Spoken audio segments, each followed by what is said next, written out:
बड़े धर्मात्मा है, लेकिन जब ऊंट पहाड़ के नीचे आता है तो पता चलता है कि पहाड़ कितना ऊंचा है और ऊंट कितना नीचा है। हम नमोकार मंत्र को तो पढ़ते हैं और नमोकार मंत्र को सिर्फ बचपन से ही नहीं बल्कि जिस दिन से जन्म होता है उस दिन से लेकर के मरण के अंत समय तक नमोकार मंत्र पढ़ा जाता है। लेकिन उस नमोकार मंत्र को तो हम पढ़ते हैं, लेकिन आज तक नमोकार मंत्र पे हमारा श्रद्धा नहीं।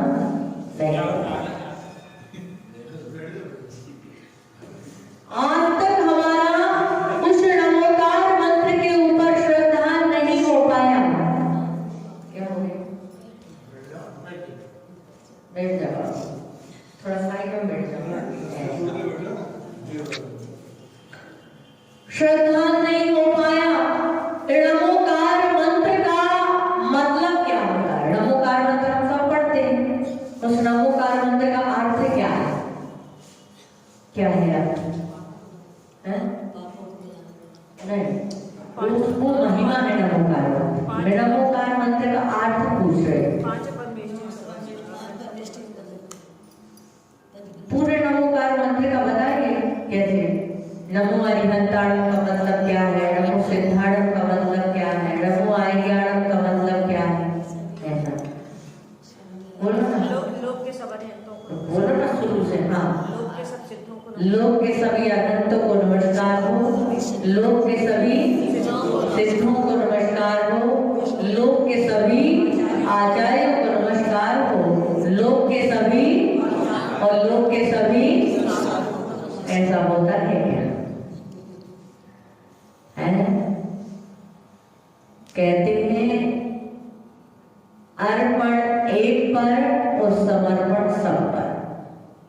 श्रद्धा सबके प्रति होना चाहिए, गुरु भले ही एक हो, गुरु भले ही एक हो, लेकिन श्रद्धा का भाव सबके ऊपर होना चाहिए।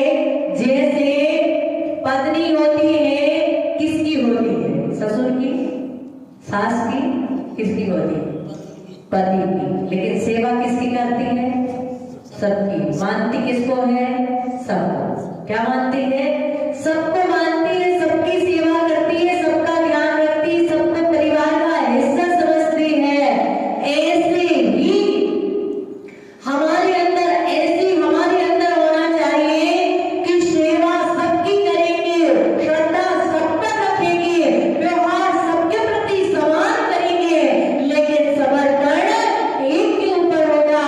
भले ही हमारे जीवन में तो गुरु होना ही चाहिए, कोई ना कोई गुरु हमारे जीवन में होना ही चाहिए, लेकिन ऐसा नहीं है कि जिसे हमने गुरु बना लिया सिर्फ हम उसी गुरु की सेवा करेंगे, उस गुरु के प्रवचन सुनेंगे, उसी गुरु को लेने के लिए जाएंगे, उस गुरु की सेवा करेंगे, उन्हीं गुरु के लिए चौका लगाएंगे।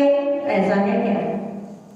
तो कहते हैं यदि ऐसा होगा तो हमारा सम्यक दर्शन, जो नमोकार मंत्र के प्रति हमारा श्रद्धा है, वो नमोकार मंत्र के प्रति से श्रद्धा हट जाए।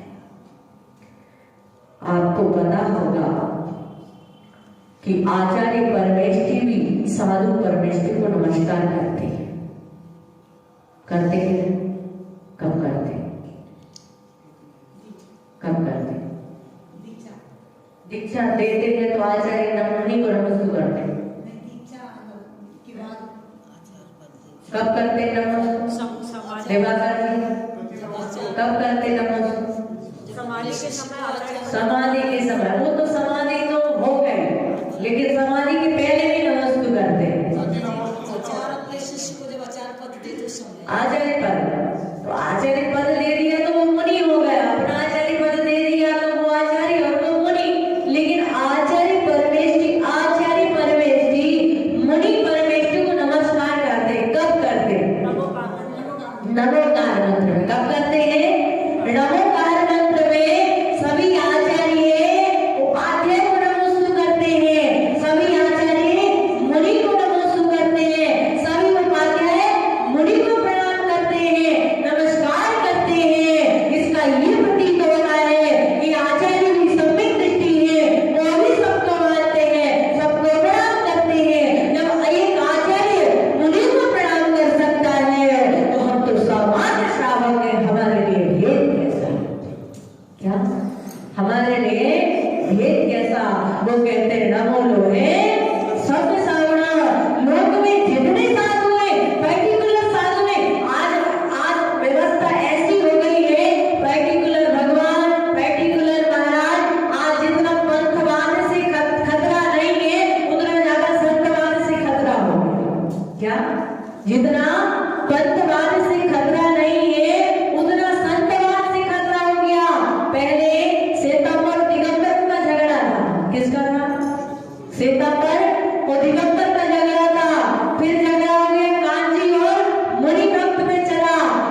अब यदि लड़ाई है, अब यदि कहीं वैमनस्यता है, यदि कहीं बंटवारा है, तो किसमें है?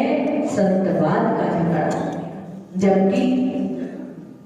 जबकि चाहे वो आचार्य विद्यासागर जी हो, चाहे आचार्य सिद्धार्थ सागर जी हो, चाहे आचार्य विशुद्ध सागर जी महाराज हो, और चाहे दुनिया का कोई भी साधु हो, वो यही कहता है, यही संदेश देता है कि न हम सत्य के भक्त हैं, न हम पंथ के भक्त हैं। यदि हम किसी के भक्त हैं तो दिगंबर सत्य के भक्त हैं। दिगंबर सत्य के भक्त होना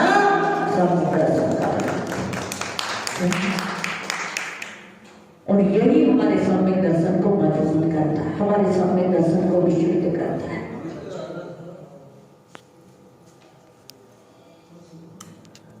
तो सबसे पहले तो हमें नमोकार मंत्र पर श्रद्धा करना है। वही राजा श्रेणी के साथ हुआ था। जब राजा श्रेणी को पता चला, अभी हमें पता चलता है तो पहले हम पता करते कौन से संघ के महाराज हैं, कौन से संघ की माता जी हैं, कौन से संघ का साधु है, कौन से संघ का साधु है, कौन से पंथ का साधु है। ये पता नहीं करना है, पता ये करना है कि दिगंबर पंथ का साधु है। यदि दिगंबर पंथ का साधु है, दिगंबर पंथ के साथ हमें क्या करना है, ये हमारा कर्तव्य क्या है, उस कर्तव्य का पालन करना है। हमको क्या करना है? हमको तो अध्यक्ष जी, गाय कितने तरह की होती है? काली भी होती है, गोरी भी होती है, चितकबरी भी होती है, लाल भी होती है, सफेद भी होती है। दूध कैसा देती है? कैसा देती है देवाकर जी? दूध कैसा देती है? सफेद?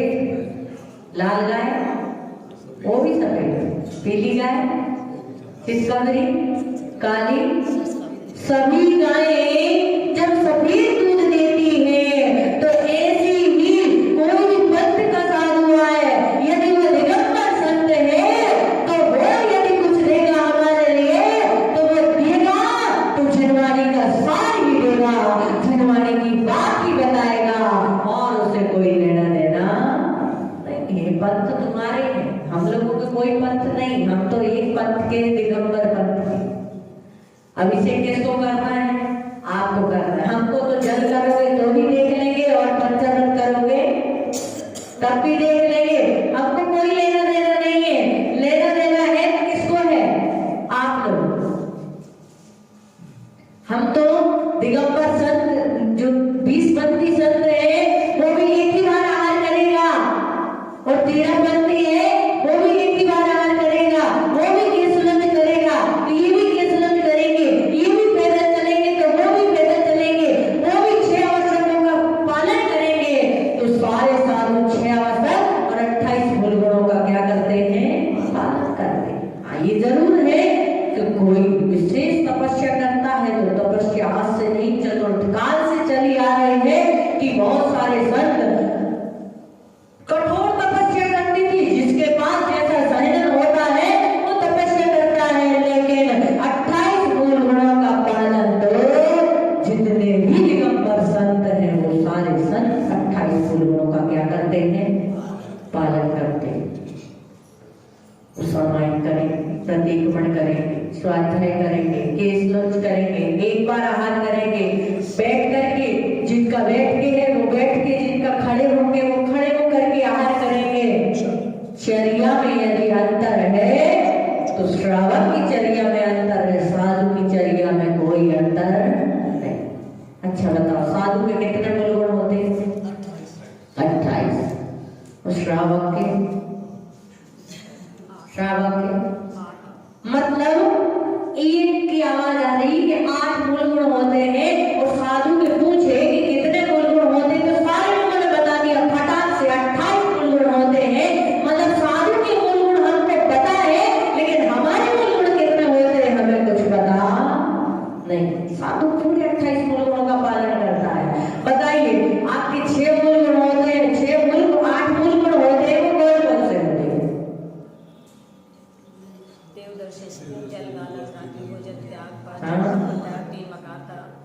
और देव दर्शन और अहिंसा मतलब जीवों की रक्षा। और कितने भी 4-5 ही हुए तो कैसे हुए पूरे बता बिना? देव दर्शन करना, देव दर्शन, देव दर्शन पूजन त्याग है, रात्रि पूजन त्याग, 3 मकार का त्याग, 3 मकार का त्याग, 5 उदंबर आ जाएंगे, 5 उदंबर का त्याग, जीवदया का पालन अलग करना। देंगे ना माता जी को हो जाएगा। 7 हुए भी बोलो। जल गालन, पानी छान करके पीना, ठीक है ना।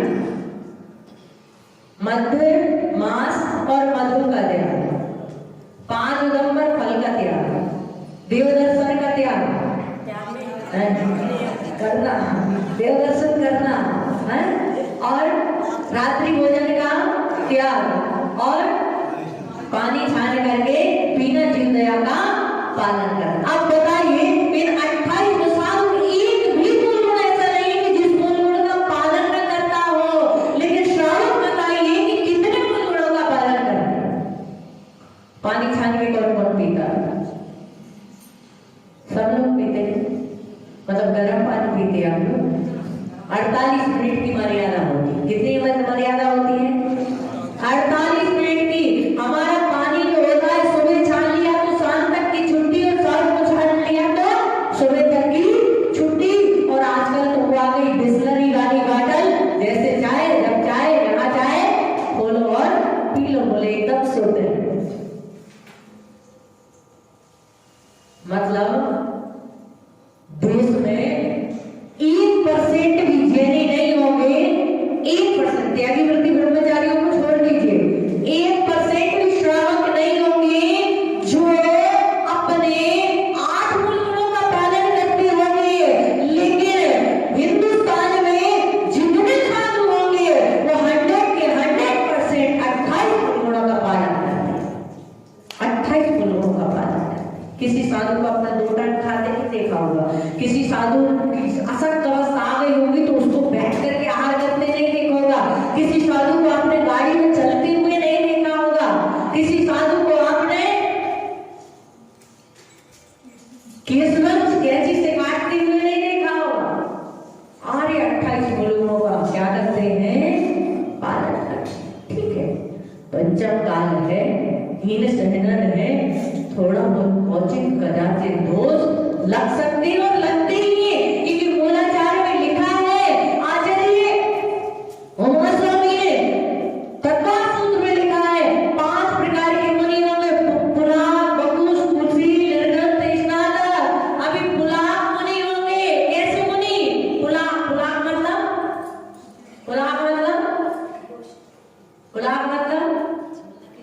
पुलाक मतलब चावल।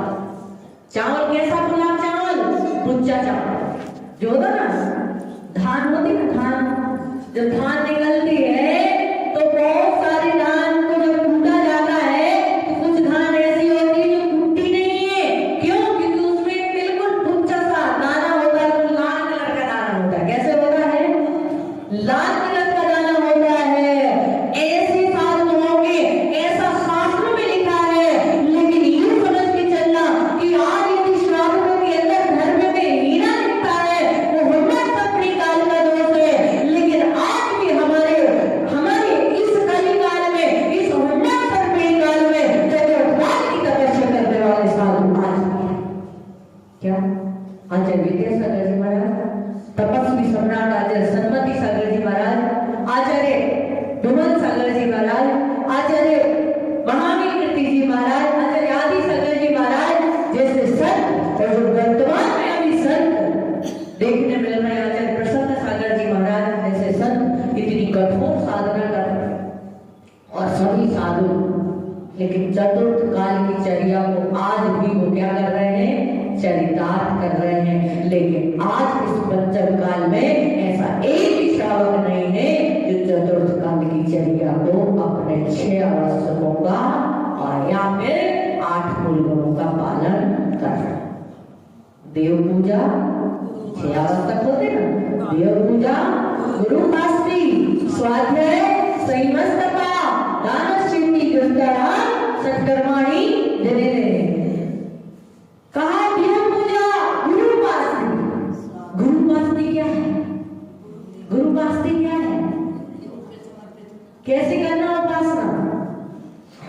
कैसे करना उपासना? जब तक हमारे नगर में गुरु नहीं है तब तक हम कहते हैं अत्रो अत्रो तिष्ठो तिष्ठो ठाई ठाई स्थापना। क्या करते हैं? स्थापना करते हैं, बुलाते हैं नहीं। और जब आ जाए तब खड़े होने की भी फुर्सत नहीं मिलती, उनको लेने की भी फुर्सत नहीं मिलती। हमारे घर में यदि हमारा दामाद आता है, रिश्तेदार आता है, तो उसे स्टेशन लेने के लिए जाते हैं, स्टेशन लेने के लिए जाते हैं। लेकिन यदि हमारा नगर में संत आ जाता है तो मैं बोले ठंडी है, बहुत ज्यादा ठंडी है, इसलिए महाराज यहीं तो आ रहे हैं, संत मंदिर में तो आ रहे हैं, दर्शन कर। जब राजा सैनिक को पता चला कि नगर के बाहर उद्यान में गुरु का आगमन हुआ है, संत का आगमन हुआ है, उसने भेज दिया अपने मंत्रियों को, बोले जाओ तैयारी करो, व्यवस्था करो, दलबल के साथ, ठाट के साथ पूरे नगर में टिटोली पिटवा दी। और सारे नगर के लोग दर्शन करने के लिए तत्पर हुए। राजा सैनिक हाथी पर बैठ करके आगे आगे चलने लगा, पीछे सारी प्रजा चलती है, और जब सारी प्रजा पीछे चलती है, मंत्री आते हैं, बोले गुरुदेव जाने की जरूरत नहीं है, आप लौट चलिए, अभी मुहूर्त नहीं है। क्या कहा? आप लौट चलिए राजभवन में, क्योंकि जो उनके मंत्री व्यवस्था देखने गए थे या जो गुरु के दर्शन के लिए गए थे, जो व्यवस्था बनाने के लिए राजा जाएगा, दरबार टिकट जाएगा, तो व्यवस्थाएं तो बनानी होगी। उनके मंत्री आए, लौट चलिए, वो मुहूर्त नहीं है। राजा सैनिक बोले शुभ कार्य के लिए मुहूर्त की जरूरत नहीं होती है। जब अशुभ कार्य करो तो मुहूर्त देख लो, अशुभ कभी होगा नहीं। और शुभ कार्य करने का जब भाव बन जाए तब कार्य कर लो, शुभ कार्य होते ही अपने आप मुहूर्त बन जाएगा। भगवान महावीर स्वामी कौन से दिन मोक्ष है? अमावस्या के दिन, काली घटाओं में, घनघोर अंधेरी रात में वो भगवान महावीर स्वामी मोक्ष चले गए। अरे अपने को बोल दो कि कुछ कर लो, तो बोले आज अमावस्या है, आज फलाना है। अरे जिस दिन शुभ कार्य हो जाता है वो तिथि अभिजित मुहूर्त बन जाती है, अभूतपूर्व मुहूर्त बन जाता है। जिस दिन भगवान का कोई कल्याण हो जाता है, तो ऐसे ही जिस दिन शुभ कार्य कर लेंगे, अच्छा कार्य कर लेंगे, वही शुभ मुहूर्त है। गाली देना हो तो मुहूर्त देख लो, लड़ाई करना हो तो मुहूर्त देख लो, लेकिन भगवान की भक्ति करना हो, पूजा करना हो, गुरु की सेवा करना हो तो मुहूर्त की जरूरत नहीं। बस उसने कहा कहाँ मुहूर्त? दर्शन का भाव बना है, दर्शन करके ही आऊंगा। ऐसा कुछ दृश्य देख करके आए जो मंत्री सोच रहे थे कि यदि राजा देख लेगा तो राजा की श्रद्धा खत्म हो जाएगी, इसलिए राजा को नहीं जाना चाहिए। और बस बहुत प्रयास किया राजा को वापस भेजने का, राजा नहीं माना। राजा आगे बढ़ता है, देखता है मुनिराज नदी के किनारे बैठे हैं, मछली का जाल फैलाए हुए हैं, साथ में एक बालिका है जो गर्भवती है। और राजा सैनिक जाते हैं, जैसे ही दूर से देखा हाथी से उधर जाते हैं, प्रदक्षिणा लगाते हैं, वंदना करते हैं, भक्ति करते हैं। और कुशल छेद पूछने के बाद पूछते हैं गुरुदेव आप ये क्या कर रहे हैं? ये आपके लिए शोभा नहीं देता है। बोले मेरी आरिका को गहरा उत्पन्न हुआ है मछली खाने का, इसलिए मैं उन्हें मछली पकड़ रहा हूं। और जब ऐसी बात कहती है, राजा सैनिक उन्हें संबोधित करते हैं और कहते हैं कि राजा सैनिक ने इतना विहंगम, इतना विचित्र दृश्य देखा, उसके बावजूद भी उन्होंने ये नहीं कहा कि लाओ तत्काल कपड़े लाओ, इन मुनिराज के लिए कपड़े पहना लो और इनके लिए राज्य से बाहर निकलवा के फिरवा दो, या इनको सूली पे चढ़ा दो, या इनको किसी प्रकार की दंड सजा दे लो। बल्कि बड़ी विनय और भक्ति के साथ दर्शन करते हैं, उसे छेद पूछते हैं और उसके बाद उनके कार्य के लिए पूछते हैं कि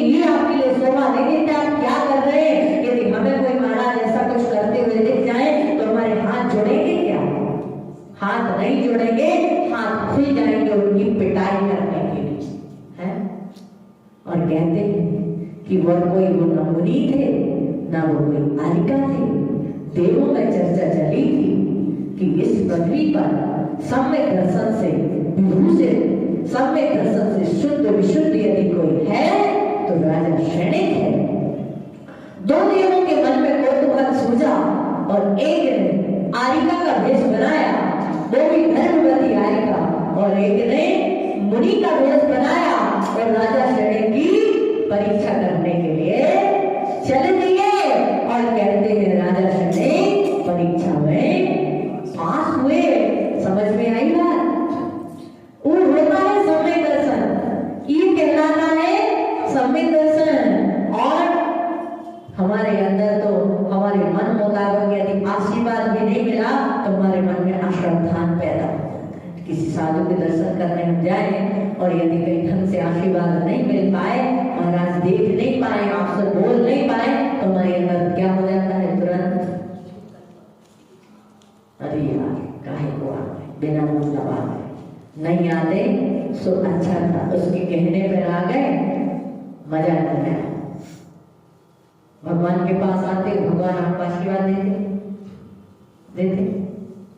नहीं देते, लेकिन आशीर्वाद मिलता है, मिलता है ऐसे जब हम गुरु के पास आते, साधु के पास आते, साधु आशीर्वाद दे ना दे, लेकिन हमने नमस्कार किया तो हमें नमस्कार का फल अवश्य प्राप्त हो जाया करता है। लेकिन हाँ, इतना जरूर है कि गुरु यदि आशीर्वाद दे देते, गुरु नजर से देख लेते, अपने हाथ को उठा करके आशीर्वाद दे देते, तो हमको और ज्यादा आनंद की अनुभूति हुआ करती है। लेकिन हमें अश्रद्धान नहीं होना चाहिए। क्या नहीं होना चाहिए? अश्रद्धान नहीं होना चाहिए, मन में विकल्प नहीं होना चाहिए। लेकिन ऐसा हो जरूर जाता है। अभी कल ही था शाम को, एक भाभी जी मयवती करके जाने लगे, पीछे थोड़ा सा दूर रखी थी, उन्होंने उठाई, मेरे हाथ में पकड़ाई, मैंने कहा किस लिए? बोले आशीर्वाद दे दो। श्रावक कितने भोले भी होते हैं, कई बार कितने भक्त लोग तो कई बार हमारा साधु का मेरा जैसे उपयोग कई बार इधर उधर होता है, वो हमारा हाथ उठाएंगे और अपने सिर पे रखेंगे। कहने का मतलब यही है कि ऐसे आशीर्वाद से कोई मतलब नहीं है, लेकिन फिर भी इसलिए तो कहा है विज्ञप्ति। क्या कहा है? विज्ञप्ति। हर काम करने के पीछे विज्ञप्ति होती है। मूलाचार में आचार्य महाराज कहते हैं कि विज्ञप्ति तो नमोस्तु बोलो, जितने जोर से बोलो। साधु संतों के लिए तो कहा है कि बोलो, मैं आपको प्रणाम करना चाहता हूँ, मैं आपको नमस्कार करना चाहता हूँ। यदि उपयोग इधर उधर है और आपने नमोस्तु किया, उन्होंने प्रति नमोस्तु नहीं किया, तो आपके मन में आएगा कि प्रति नमोस्तु नहीं किया, इसलिए पहले क्या कहेंगे? महाराज नमोस्तु, ताकि विज्ञप्ति, कहीं जाओ तो विज्ञप्ति, कुछ कार्य करो तो विज्ञप्ति। तो ये विज्ञप्ति है। अब हमने आए और हमने धीरे से नमस्तु किया, आवाज भी नहीं आई, पता ही नहीं चला कब आप आए, कब नमस्तु करके चले गए, जानकारी भी नहीं हुई, कुछ भनक भी नहीं लगी, और हम कहेंगे महाराज ने तो हमें देखा ही नहीं, हमको आशीर्वाद ही नहीं दिया। तो जो भी है, कहने का मतलब इतना ही है कि हम संतों को ना देखें, अपने आप को देखें। यदि आज विकृतियां कुछ आ रही हैं तो उसमें बहुत बड़ा कारण हम है। कौन है? हम है। आज हम इतने लेजी हो गए हैं, इतने लेजी हो गए हैं कि आज हम ना तो पैदल चलना चाहते हैं, ना आज हम नगर में साधु आ गए तो फिर भी चौका लगा लेंगे, लेकिन नगर से बाहर यदि लगाने की जरूरत पड़ जाए तो बस बिना आदमी के चौका होता नहीं। बड़े बड़े लोगों के चौके चलते हैं, महाराजों के पास महीनों महीनों चौके चलते हैं, वो पड़गान के समय तो आ जाते हैं, लेकिन बनाते समय दूसरे लोग ही क्या करते हैं, बनाते हैं। इतने हम सोचते हैं हम कि हम तीर्थों की रक्षा करें, हमारा तीर्थ बचा रहे। समय शिखर के लिए हम सब लोग चिंतित हैं कि समय शिखर तीर्थ की हमारी रक्षा होना चाहिए, पवित्रता होना चाहिए, हमारा तीर्थ जो है हमारा ही रहना चाहिए। बहुत चिंतित है। खुद दरवाजा तीर्थ हमारा होना चाहिए। हमें अचेतन तीर्थों की रक्षा का इतना सारा भाव है, लेकिन ये जो चेतन तीर्थ है जिससे अचेतन तीर्थों की स्थापना होती है, उन तीर्थों के प्रति हमारा भाव वो नहीं है। और तीर्थों की रक्षा के लिए हमारा भाव उतना ही है, बुरा नहीं मानना, लेकिन जो बरसाती मेंढक होते ना उनकी तरह, एक मेंढक टर्राता है, दूसरा टर्राने लगता है, बस उतना ही करते हैं। इसके आगे हमारा कुछ उपक्रम होता नहीं है। उधर बंद हो गया, हमने बंद कर दिया, हमने चालू किया, पड़ोसी ने चालू कर दिया, एक दूसरे की रैली देख करके, एक दूसरे की फोटो देख करके हम भी अपनी फोटो डालने लगते हैं। लेकिन ऐसा कदम हमारा ठोक उठता नहीं है कि नहीं, जब तक हमारे लिए सफलता नहीं मिलेगी तब तक एक दिन नहीं बल्कि रोज रैली निकालेंगे, रोज कुछ ना कुछ चीज का त्याग करेंगे, रोज कुछ ना कुछ प्रयास और पुरुषार्थ करेंगे। बस एक दिन विज्ञापन दे दिया, एक दिन रैली निकाल ली, एक दिन कर लिया, बोले हमारा काम हो गया, हमारा पर्चा पहुंच गया, हमने अपनी छुट्टी पा ली। तो इतने करने से कुछ हासिल होने वाला नहीं है, बल्कि निरंतर जब यदि हमारी कोई जमीन पर कब्जा कर लेता है तो कितना प्रयास करते हैं। हमारे घर की कोई जमीन है, कोई जायदाद है, उस पर कोई कब्जा कर ले तो हम दिन में एक बार भी चैन से बैठती नहीं है, निरंतर उसमें प्रयास करते रहते हैं। लेकिन हम सोचते हैं वो दिल्ली वाले हैं ना, वो मुंबई वाले हैं ना, वो सूरत वाले हैं ना, वो वहां वाले हैं ना, वो वहां की बड़ी समाज है, वहां वाले करेंगे। एक बात का ध्यान रखना चाहिए, बड़ी समाज हो चाहे छोटी समाज हो, सबके लिए उसके लिए प्रयासरत रहना चाहिए। आपने सुना होगा कि एक जंगल में आग लग गई, एक जंगल में आग लग गई, और जब आग लगी तो सारे लोग अपने अपने हिसाब से उस आग को बुझाने का प्रयास कर रहे थे। उसी बीच एक चिड़िया भी आई, उसके मन में भी विचार आया, क्या विचार आया, मैं भी क्या करूं, सहयोग करूं आग बुझाने में। और उसके पास तो हाथ पैर तो है नहीं, मतलब जो भी है उसके पास उठाने के लिए कोई साधन नहीं ना, इतना बड़ा शरीर है, उसके पास तो क्या है, सिर्फ चोट है। वो अपनी चोट से क्या कर रही थी, पानी डाल रही थी। इतनी भयानक आग एक चोट से आग बुझा रही थी, बुझाने का प्रयास कर रही थी। किसी ने उससे कहा कि इतने से पानी में, एक बूंद पानी में कैसे आग बुझेगी? उसने कहा कोई बात नहीं, बुझे ना बुझे, लेकिन जब भी इतिहास लिखा जाएगा, जब भी नाम लिखा जाएगा, तो मेरा आग लगाने वालों में नहीं, आग बुझाने वालों में नाम है। ऐसा मत सोचो कि ये छोटी समाज है, वो छोटी समाज है, हम तो कम है, हमारे पास तो क्या है, वो लोग करेंगे, वो लोग नहीं, हम सब करेंगे। और जब सब मिलकर के करेंगे, आज बंटने का समय नहीं है, एक होने का समय है।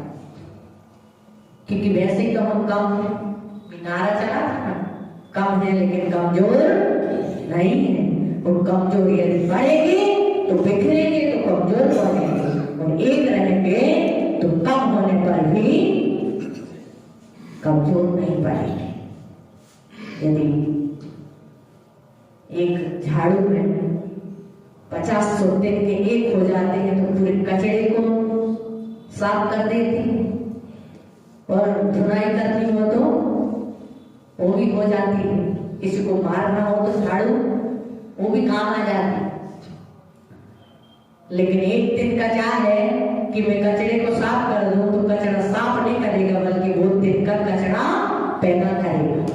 ऐसे ही हम बिखरते रहेंगे पंथवाद, संतवाद, इसमें उसमें उलझते रहेंगे तो हमारी ताकत जो है कमजोर होती रहेगी। और यदि हम एक बने रहेंगे तो हम ताकतवर बने रहेंगे और हम जो चाहेंगे हो सकेगा।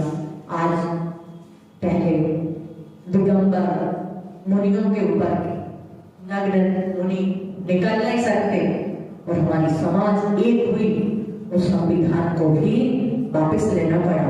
जब संधारा की बात आई कि संधारा एक आत्महत्या है और उस समय पूरी दिगंबर से दिगंबर समाज सारे संतवाद पंथवाद हट करके एक हुई समाज, उस कानून को भी सरकार को वापस लेना पड़ा। फिर बात आई कि जो मोर पंख है, ये मोर पंख जो है मोर को मार करके निकाले जाते हैं, इसलिए मोर पंख पर प्रतिबंध होना चाहिए। और उस समय आचार्य विद्यानंद महाराज ने इसका प्रयास किया और पूरी समाज ने प्रयास किया, एक समाज हुई।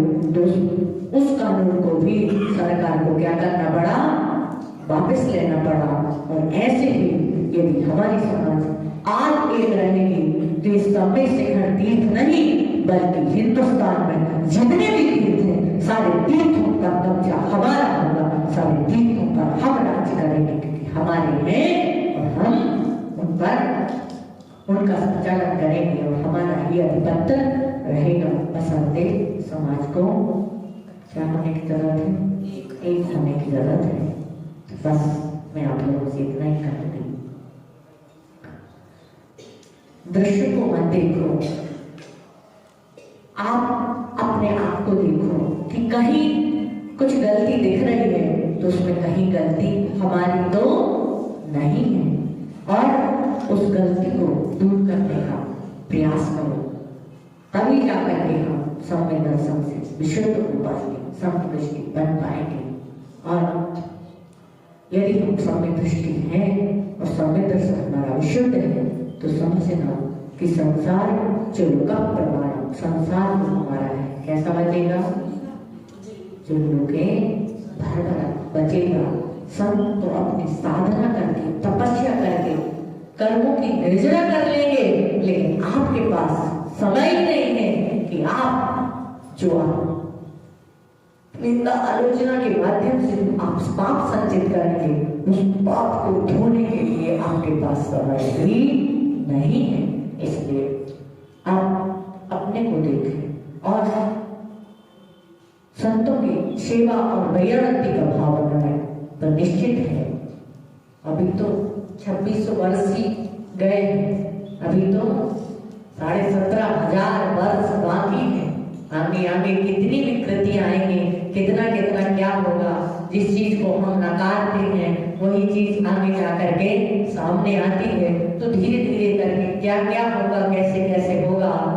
और यदि हम संभल गए, हम सब संतों साधु संतों की सेवा और वैराग्य में संलग्न हो गए, क्योंकि आज यदि कोई तीर्थ की रक्षा कर सकता है तो संत ही है जो तीर्थों को बचा सकते हैं।